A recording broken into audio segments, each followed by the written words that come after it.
Një ngjarje tragjike ka ndodhur në provincën Mukhadan, në Tajland, ku 8 murgj budist kanë humbur jetën dhe më shumë se 20 të tjerë janë plagosur gjatë një pelegrinazhi fetar. Sipas autoriteteve lokale, një grup prej 34 murgjish dhe disa besimtar po udhëtonin nga një tempull në një tjetër, kur u përplasen nga një kamionçin i drejtuar nga një djalë vetëm 11 vjeç. 5 prej viktimave humbën jetën në vendngjarje, ndërsa 3 të tjerë ndorruan jetë më vonë në spital për shkak të plagëve të rënda.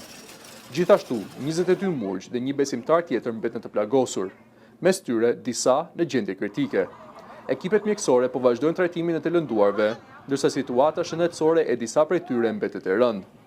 Policia ka deklaruar se ende nuk janë ngritur akuza, pasi hetimet janë në fazë të hershme dhe rrethanat e aksidentit po sqarohen. Autoritetet shtojnë se fëmia nuk është marrë ende në pyetje, pasi ndodhet në gjendje shoku dhe nuk ka qenë i aftë të japë dëshmi. Ngjarja ka tronditur komunitetin lokal dhe ka hapur një hetim të gjerë për mënyrën se si një i mitur ka pasur akses në një automjet, ndërsa vendi përballet me një nga aksidentet më të rënda të viteve të fundit në këtë zonë.